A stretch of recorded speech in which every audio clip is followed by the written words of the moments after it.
Hello, good morning students.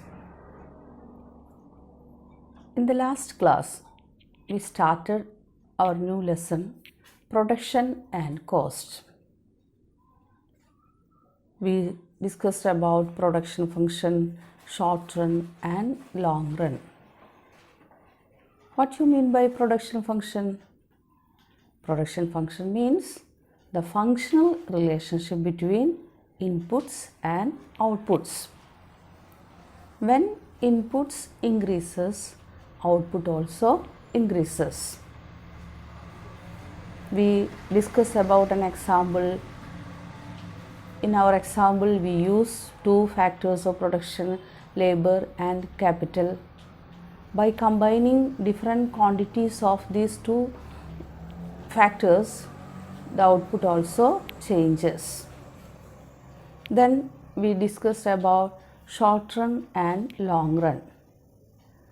What is the difference between short run and long run?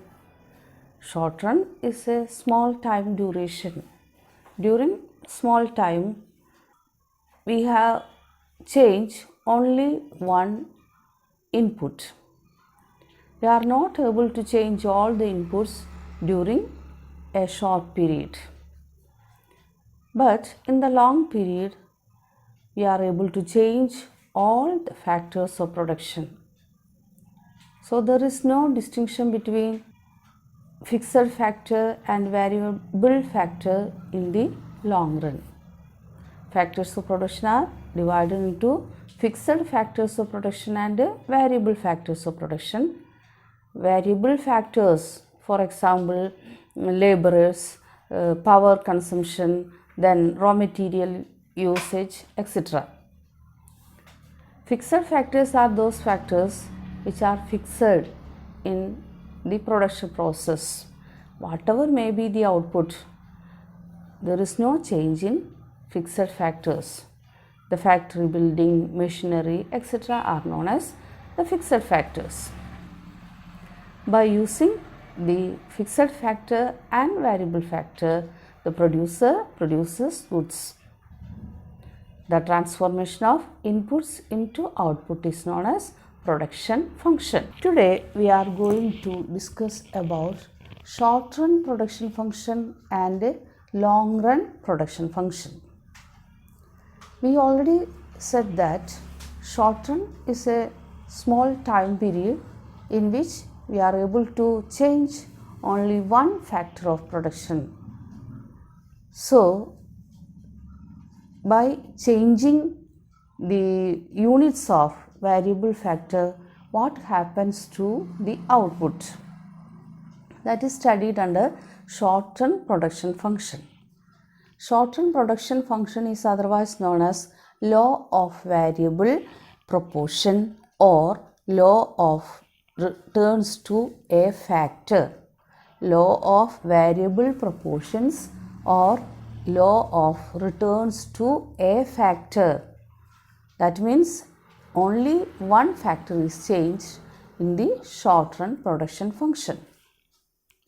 In the long run production function, we studies about the effect of proportionate change in all inputs on output.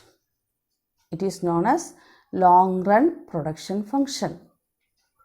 In the long run production function, we make a proportionate change in all inputs. What happens to output when we change all the inputs in a proportionate way? That is known as law of returns to scale. Long run production function is known as laws of returns to scale. Then three terms are come under this production function, that is total product, marginal product and average product. Total product or total physical product, TPP. That means the total output emerge as a result of the production process. That is known as total product, TP. When we divide total product with the number of inputs variable inputs, we can get average product. Average product AP is equal to TP by X1. X1 is the variable factor. Then another term is marginal product. Change in total product divided by change in input. Change in total product divided by change in variable input or change in variable factor. In order to understand all these three terms, we have to make a chart for studying these things. In your book, Table 3.3 explains TP, AP and MP. When we use 1 unit of variable input, total product is 10 and average product also is equal to 10 and margin product is 10. When we use another unit of variable input, total product increases to 24 and average product 12 and marginal product 14. 14 is the difference between 10 and 24. Then again we use one more additional unit of variable input. As a result, the total product increases to 39 and average product 39 divided by 3, that is equal to 13, and marginal product is equal to 15. Then again, when we use more and more units of variable inputs, total product increases and marginal product also increases at the first stage, then began to fall. When we use more and more variable units with a fixed factor, the output from that production process at first increases, then it begins to fall, then it becomes negative, margin product becomes negative. ഒരു